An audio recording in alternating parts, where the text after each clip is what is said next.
Breaking చూస్తున్నాం. హైదరాబాద్ లో వర్షం దంచి కొడుతుంది. ఇక సికింద్రాబాద్, మల్కాజ్గిరి, అమీర్పేట్, పంజాగుట్ట, మాదాపూర్, జూబ్లీ హిల్స్, ఖైరతాబాద్ లో జోరు వాన కురుస్తుంది. నేరేడ్మెట్, మల్లాపూర్, నాచారా, ఉప్పల్లో భారీ వర్షం కురుస్తుంది. పంజాగుట్ట పరిధిలో రహదారులు చెరువులను తలపిస్తున్నాయి. ఇక భారీగా ట్రాఫిక్ జామ్ అవడంతో వాహనదారులు తీవ్ర ఇక్కట్లు పడుతున్నారు.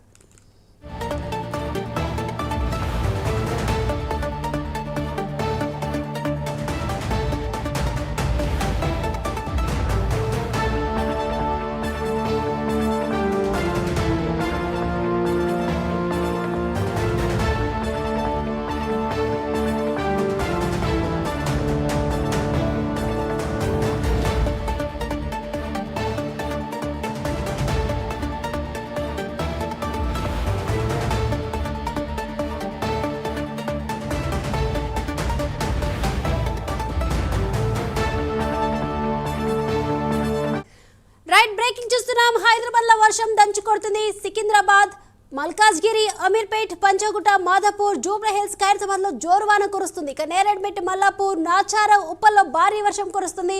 పంజాగుట్ట పరిధిలో రహదారులు చెరువులను తలపిస్తున్నాయి. భారీగా ట్రాఫిక్ జామ్ అవడంతో కూడా వాహనదారులు తీవ్ర ఇక్కట్లు పడుతున్నారు.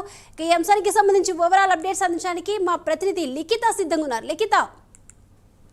Right, thank you Deepika. ఇప్పటికే వాతావరణ శాఖ అధికారులు చెప్పినట్లుగా 4 రోజుల నుండి కూడా వర్షాలు కురుస్తున్న పరిస్థితి కనిపిస్తుంది. అదే విధంగా ఈ రోజు ఉదయం నుండి కూడా వాతావరణం కొంతవరకు బాగానే ఉన్నప్పటికీ కూడా సాయంత్రం అయ్యేసరికి మాత్రం వర్షం దంచి కొడుతుందని చెప్పుకోవచ్చు. దాదాపు 4 గంటల నుండి కూడా పలు ప్రాంతాల్లోనైతే వర్షం స్టార్ట్ అయింది. ఇదే విధిగా జిల్లాల వారీగా కూడా కొన్ని ప్రాంతాల్లోనైతే ఉరుములు మెరుపులతో కూడిన వర్షం, మరికొన్ని ప్రాంతాల్లోనైతే ఈదురుగాలులతో కూడుకున్న వర్షం పడుతున్నట్లుగా తెలుస్తుంది. ఇక జీహెచ్ఎంసీ పరిధిలో చూసుకున్నట్లయితే పూర్తి స్థాయిలో అన్ని ప్రాంతాల్లో కూడా వర్షం దంచి కొడుతుంది. దీనికి తగ్గట్టుగానే ఇప్పటికే ఇటు అమీర్పేట, అదే విధంగా పంజాగుట్ట ప్రాంతాల్లోనైతే రోడ్లు చెరువులను తలపిస్తున్న పరిస్థితి కనిపిస్తుంది. అయితే దీనికి తగ్గట్టుగానే అధికారులు కూడా అన్ని ఏర్పాట్లను చేసిన పరిస్థితి కనిపిస్తుంది. ఎప్పటికప్పుడు కూడా డిఆర్ఎఫ్ టీం కూడా ఎక్కడ హెవీగా రెయిన్ పడుతుందో అక్కడికి వెళ్లిపోవడం, అక్కడ కావాల్సిన సహాయక చర్యలను కూడా అందిస్తున్న పరిస్థితులు ఇక్కడ నెలకొన్నాయి. పూర్తి స్థాయిలో ప్రజలంతా కూడా కొంతవరకు